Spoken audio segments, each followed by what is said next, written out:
And, we won't even go to the outer game screen. Just go right to the in-game screen. Oh, that is the wrong one. There it is. Ah, okay. Dusk Towers shall be our first map of the day. For, not map of the day, map of the series, rather. Although it was also the first map of the day, so I wasn't wrong. But I went to grab water, so, those ads were a little bit longer than 5 minutes. Sorry about that. I'm still on a solo cast. Rifkin's power is still out, and the bot is still not up, so you guys are not getting partoofs. What a feeling. What a bad, bad feeling.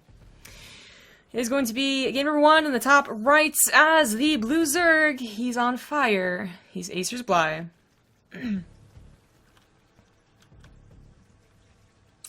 In the bottom left as the red Protoss, it's NaNiwa.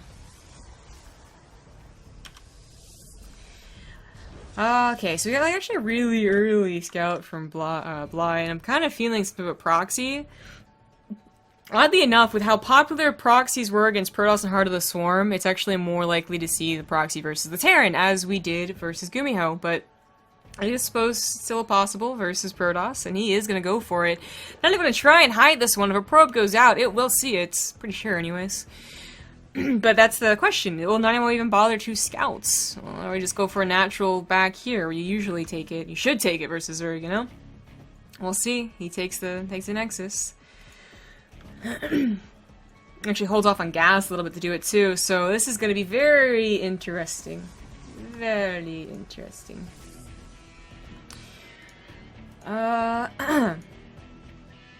Sorry about the solo cast today. It's unfortunate, but it does happen. Luckily, I had everything already pretty ready set up to go, so all the production is mostly up to par, missing those map intros.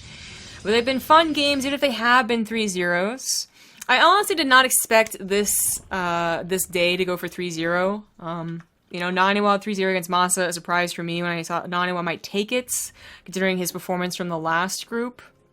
And Bly going down 3-0, just usually his unpredictableness gets to at least 1 game, and sometimes all 3.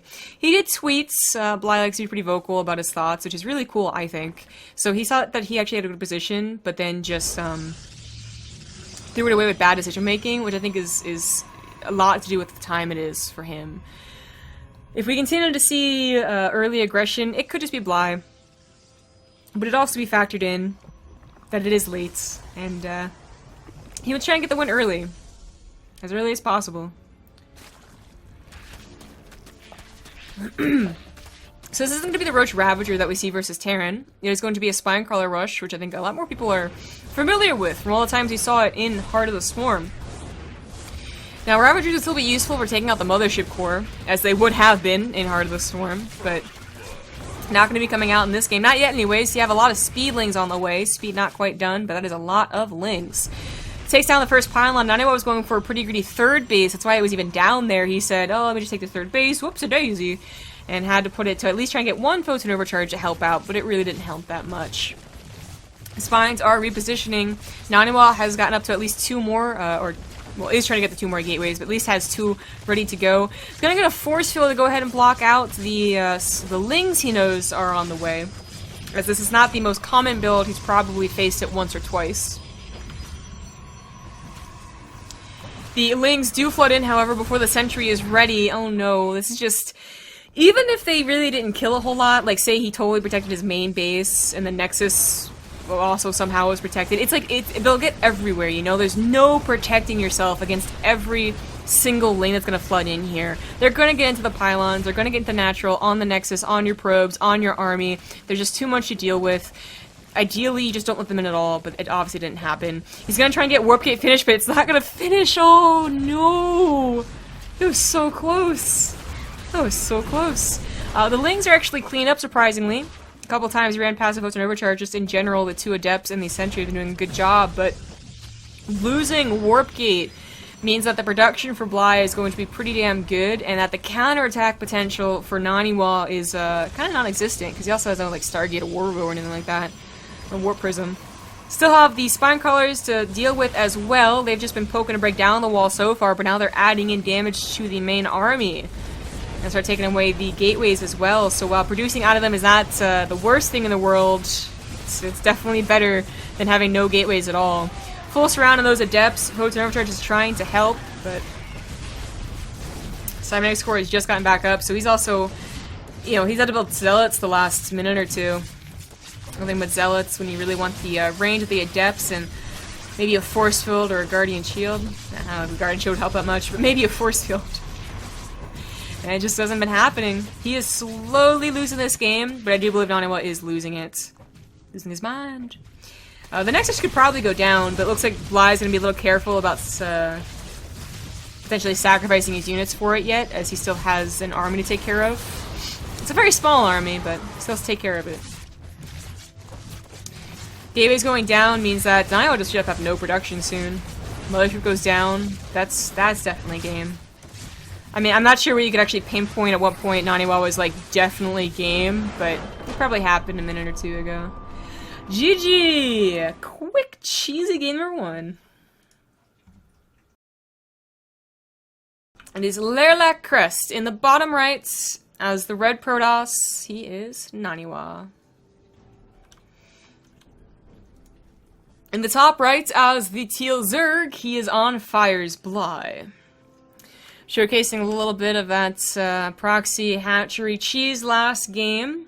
I mean, it was used so commonly in Heart of the Swarm. You know, true, I feel like every game he did, it was a proxy hatchery, because in Heart of the Swarm, you actually didn't have to commit to a Spinecrawler rush, although if you did, it was also hard to defend with. Oftentimes you see them just take it, hold off the Nexus for a long time, and still be able to get a lead from it. The Spinecrawler rush brings back, like, good old fuzzy memories and nostalgia. But it's just funny that, it's not like that neither one of the most common builds, versus Terran or versus Protoss, but that versus Terran is the one we actually have more experience with than with the one versus Protoss. But it was obviously very effective. NaNiwa did not help, he did not scout. I think that was the first problem.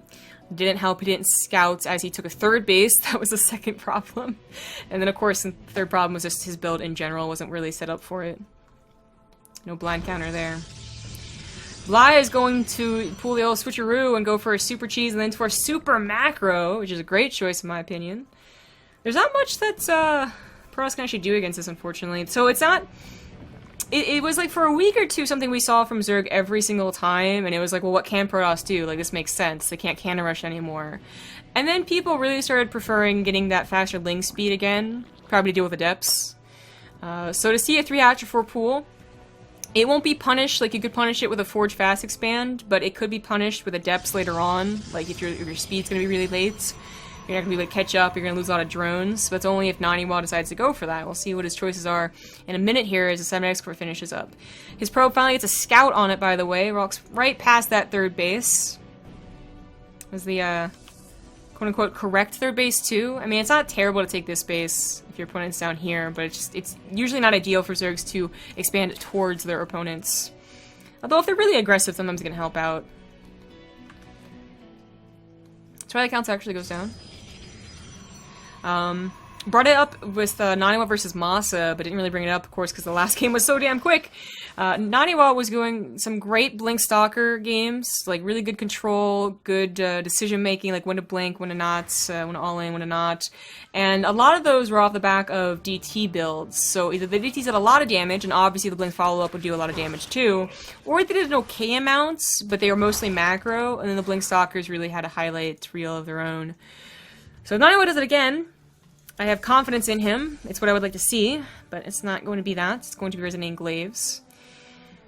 And it is going to be those Adepts that could be difficult to deal with if Bly was getting later Ling Speed and later Roaches. You know, if he's playing a little too greedy off the back of that 3 hatch or 4 pool. Probe's actually going to be pulled here. There's only one Adept. The Militia Core is not out yet. A lot of Lings are on the way. Lerlac Crest is Lerlac Crest, you know, I guess not much to explain other than that. Lings are good. There's a hard wall off to actually complete. It's a very wide ramp. Oddly enough, this was something NaNiwa was doing really well with. He was able to put up the wall, he was able to do walls behind his wall, walls on walls, because I heard he liked walls. And he did really well against the Zerg players in his last group. And the round of 32. But we'll see if it'll happen here again. He already does have a wall, which is a great start. Good job. This is what we want to have against Lings. But can he hold on to it? That Motion Core does not have much energy. She came out pretty late. We don't have an Evolution Chamber out for Bly, so NaNiwa does not have to worry about Overlord drops. Oh, but he misses it! He misses the wall off! Oh no. The Adepts go down even without that full surround. The Motion Core can only help out so much. The wall is still not down. More Lings are reinforcing, and NaNiwa made a huge mistake. This might be game. 60 more Lings are on the way. Adepts are going down so damn quickly. Warp Beat is finished. A big difference between this game and the last, but is it going to be enough? He's gonna have minerals to warp in 4 Adepts at a time? No. And he doesn't have a wall off on the main either. He's probably have to pull all of his probes and try to attack? No, he's gonna maybe try and just build a wall? Go back to the natural. Just gonna ring around the rosy with probes. Now, it did buy him time to get Adepts warped in without being attacked, and maybe that was exactly what he was planning. If so, well done. Resonating Glaives finished, which is also very important, gonna help out versus those Lings. But the Nexus might still fall, and that was, well... That is really what you would want from a Ling All-In, isn't it? Nexus going down is absolutely huge. The wall is still standing, but maybe not for long. This one pylon looks like it's about to go down. Killing gateways at this point is also not going to break the wall. It's also going to break the counterattack a little bit, hamper it a little bit, and that's going to be nice for Bly too, who's also prepping for a potential Adept counter with Roaches. Not that Lings can't take care of them, just that Roaches are that next step, you know? Also getting some drones. He realizes maybe, you know, I should stop throwing Lings at this wall, as the wall's pretty set up now. But killed a Nexus. If he hadn't killed a Nexus, but the probe count was still the same, I'd actually kind of be like, okay, NaNiwa could do something here. But having killed the Nexus, the probe count now being severely under that of Bly, it is very worrying. Gets that last gateway too, as he also realized less gateways feels better for me, better for my chances as the game goes forward. And Bly is in a very, very good position. Now crank out another round of drones while he still thinks that he can. These Lings are also, they're constantly poking because they want to get more gateways, but they also want to see what the army looks like. Is it a big enough Adept army to push out? And that is a lot of Adepts. So he's not going to try and mass Lings. I think that is the better choice. He just got enough larva for it at one point. He's going to get those Roaches. He got the Roach one at a really good time. I think his drone rounds were appropriate. It wasn't too greedy, and he should be okay against these Adepts. But the Roaches are popping out of the third base. Not ideal. Potentially, we'll see what the Adepts actually. They might shade. Yeah, they are going to shade. 6 more Roaches on the way. The Queens are pulled too. He might have just caught him before he could bulk up the Roaches, and that could be very, very big. A Ravager's tried to save a low health Roach. There isn't much reinforcements from NaNiwa, but he is finding a really crucial time here before Bly can actually put all of his minerals into an army together. They're coming out one at a time. That's so, I mean, so is NaNiwa's reinforcements. Literally just coming in, warping in at the front and walking their way over. It's going to take a very long time before they can ever kill a hatchery, and they really haven't touched the drones yet. So even though he was taking an army fight okay, that is not enough for NaNiwa, who is still down by 11 workers, and still down a Nexus, by the way. This Ling has eyes on that too. So that was kind of all in, and it wasn't even that strong. It did not kill nearly enough workers. Now with Roaches, they can turn to Ravagers. They can really just end the game. Start crucifiling down this wall where the Lings couldn't. Adepts go down. They're caught in the middle of the map, and NaNiwa's he's gotta know that his avenues have all been depleted to win this game. He had an army. He used it. Didn't work. Tough luck. Nexus finally goes down after the Ling is cleaned up, but not much going now for NaNiwa. Bly's still not like an ideal drone counts, but he's got to realize he took such a good army fights. He is moving across the map. He's getting a lot more overloads. You see little supply blocks. Roaches are going to be able to meet the Adepts. The Adepts do not shade. I think it's a wise choice from NaNiwa, who's going to need everything he can to have behind these walls. No Robo means there's not really a direct counter to these Roaches. The Adepts can only do so much. Force Fields can only hold out for so long, especially versus Ravagers. And a lot more Ravagers are on the way. Hallucinated Phoenix is interesting use of the Sentry's energy, but does want to see if Bly is committing to this attack or not. Maybe if Bly wasn't committing, NaNiwa would try and do something crazy, like go for a really quick third base. But as Bly is committing, he needs everything on the front line. A single force field gets a single Roach. The other one is turned into a Ravager. Look at he split. Crucifiles miss, for the most part. It's a nice dodge from NaNiwa, and he's just barely hanging on here. Bly could overcommit, but his army supply is looking good, so Have to do something real extreme to overcommit here. Takes down another gateway. That puts NaNiwa at 3 gateways. Of course, the original one from the very start of this game, and it's not looking so hot for our Protoss.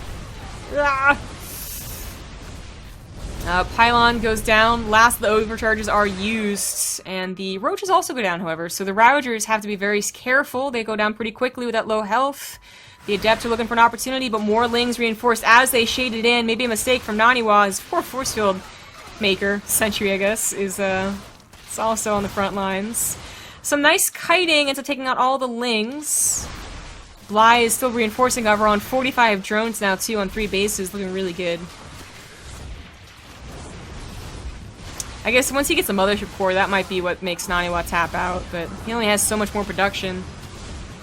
Bly could target only the production and probably still be fine.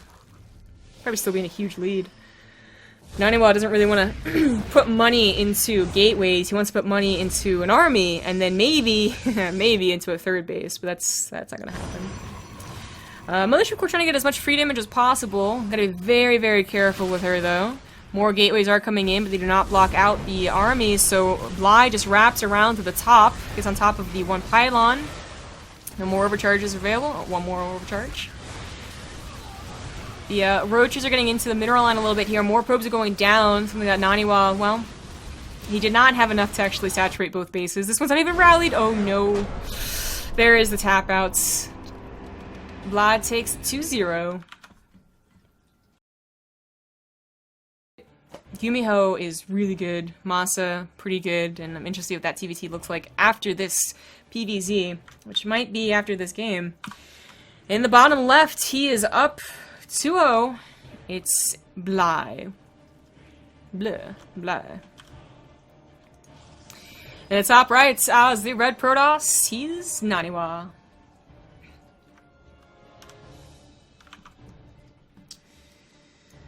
Well, Detox, as I said, I do believe that is Zerg favored.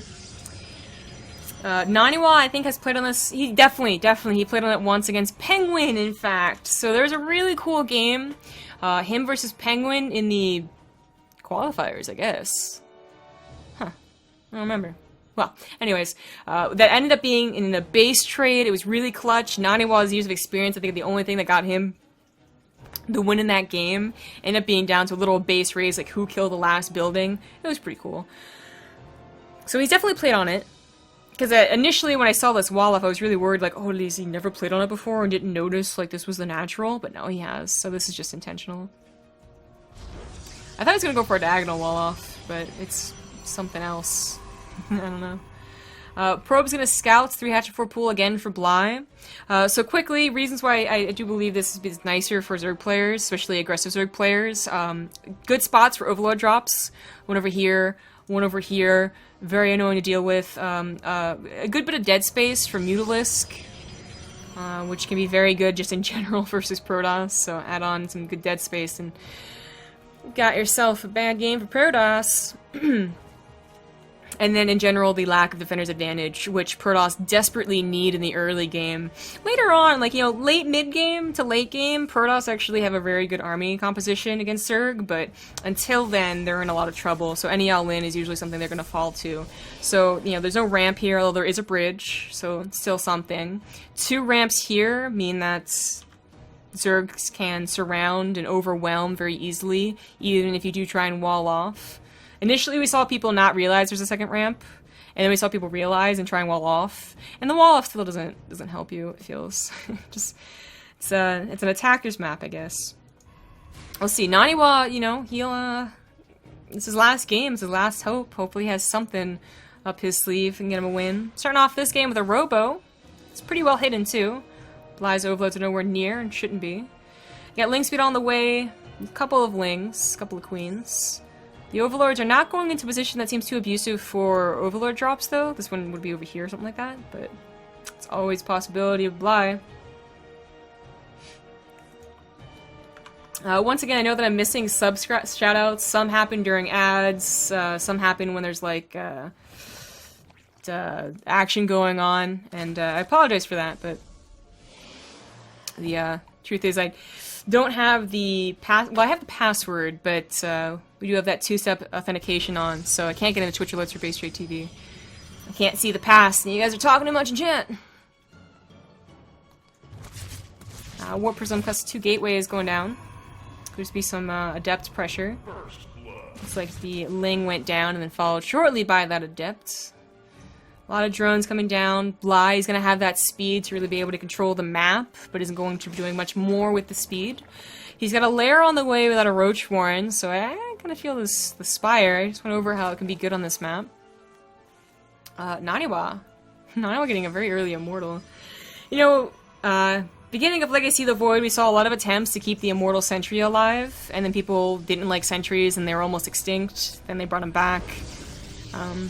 But mostly Ravagers have really mixed up the power of a 2-base all-in from the Protoss, and the economy too, of course, but both combines usually means that 2-base all-ins from Protoss get shut down if they're scouted. This isn't an all-in, it's not a lot of gateways, he has all 4 gases, it's just a drop that it includes an Immortal, which is very interesting. The Immortal provides a lot of power, it can take down a Queen quickly, it can take down a building quickly, and of course Roaches if they're out, but it's also going to add in better to the endgame composition in Legacy of the Void than it did in Heart of the Swarm, which is interesting. Usually, you know, Heart of the Swarm was all Blink Stalkers, didn't need much else, but Legacy of the Void is all about the Charge Immortal. We do have a Roach Warren on the way, by the way. It's finished up as the Lair did, and then immediately started that Roach speed, so no Spire. Which, the Spire would have been helpful, because we would have been to take that as Warp Prism. Queen's trying to do that job, however. Start to do some hull damage, but this is a very odd drop. You just don't expect this. Like an Immortal with this? What the hell? He was already building a handful of Roaches, but now he's going to be building a lot more as he realizes this is a lot more dire than it originally seemed. Micro could also be going down on any of these units, but especially that Immortal. I don't think he wants to turn it into a Warp Prism, Warp Mode, just because he wants that micro capability there. Couple of Adepts get into the natural, Immortal goes into the main, another warping of Adepts as well. 9 drones so far have gone down, handfuls of Roaches at a time as well. And this is some really nice harassment. Behind it, he gets a 3rd base, it's almost done, already set up defensively. And Bly does see this, he just can't do anything about it yet. He has to take care of this. This has been so difficult. 17 workers, 18, it's still going up. This has been really, really nice.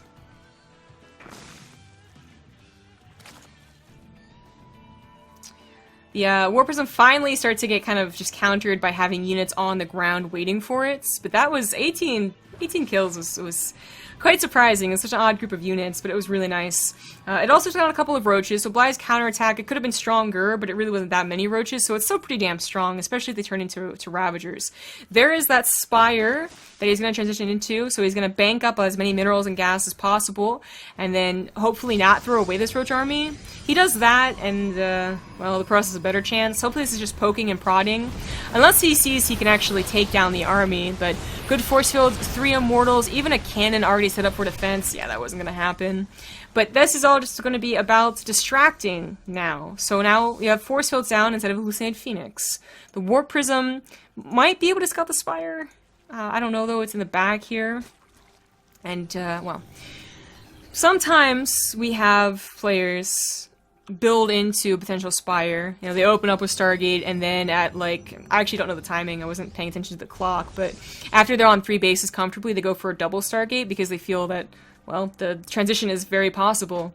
But, not lately, it feels like. We have been seeing just mostly, Charge Lot Immortal versus Roach, Ravager, Hydra, Lurker, what have you.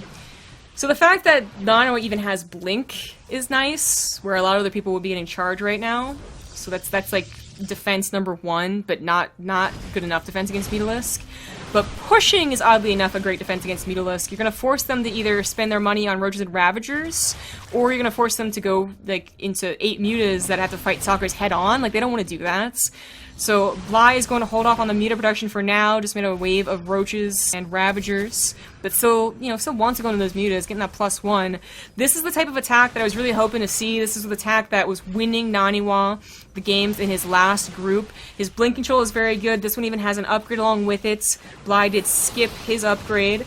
8 mutas are on the way. They're probably going to go straight for that War Prism if I had to guess. Ravager shots on the Immortals get their shields to be popped. Drones are being pulled. He realizes how desperate this is. Bly looks like he's not going to be getting that easy 3-0 as the last 2 series. NaNiwa blinks in. 7, 8 mutas are going to try and come out and win this game, but that is not going to cut it. GG. Nice. So not a 3-0, finally. And NaNiwa brings it back in the losers match, down 0-2. I'm bringing it to at least 1 point on the board. Doesn't mean we're going to go to a really, really quick break. The next map is going to be Prion. So we'll get that set up. And this is only going to be 2 minutes, so stay tuned. Thanks for enjoying the Ting Cup. And Terraces, potentially the last map once again for NaNiwa, who's down 2-1 on a gold map. Ooh, no. But I also thought the last map would be bad for him, and it almost was, if I was able to get out those mutas, but he made it look easy. In the bottom right, he is up to 2-1, rather. It is the blue Zerg Bly. In the top left, as the red Protoss, he's NaNiwa.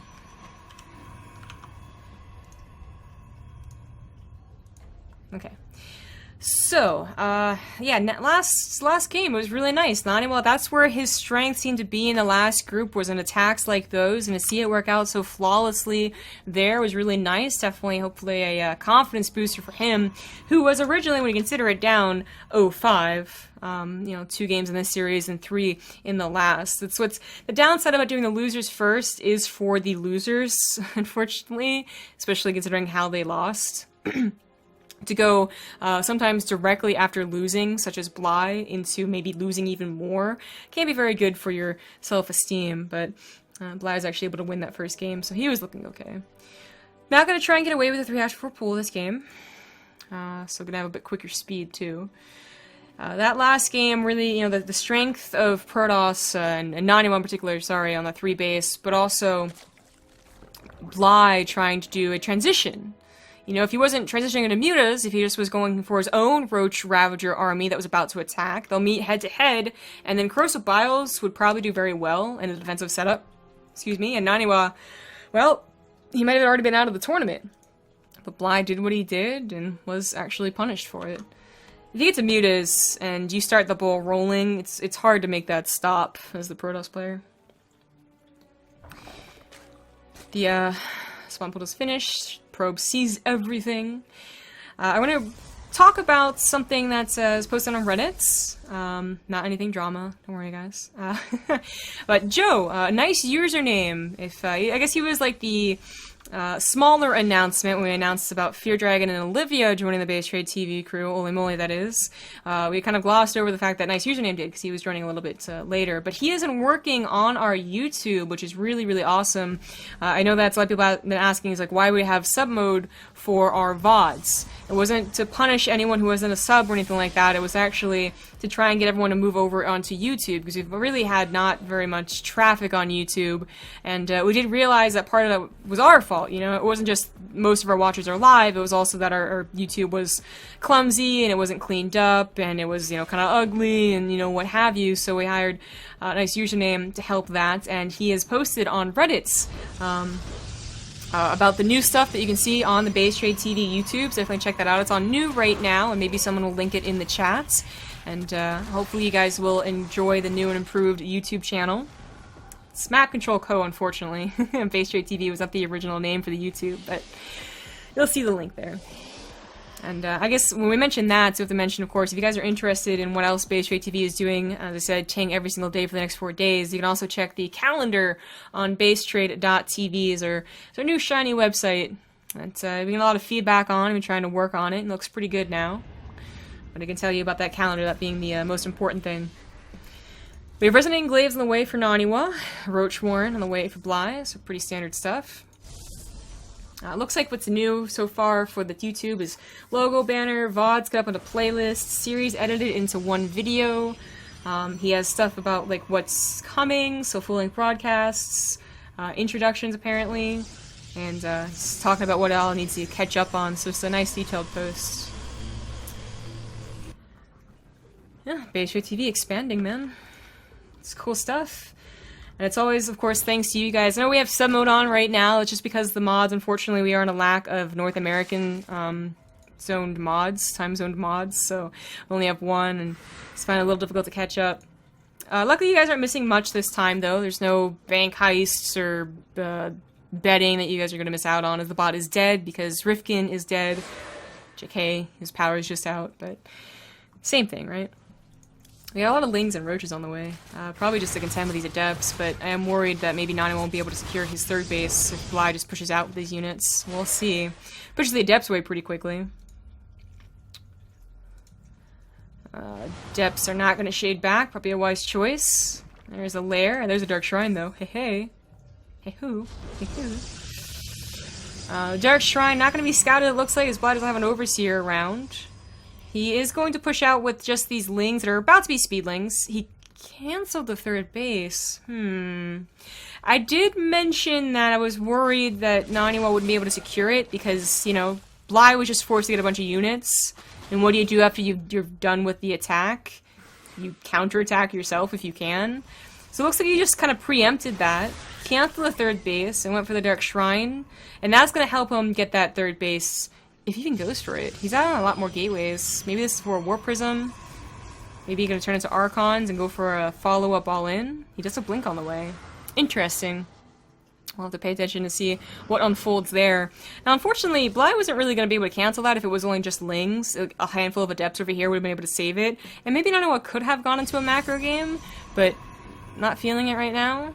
I just sent a probe over there. First ET is warped in. Like I said, just warped in as I clicked on it.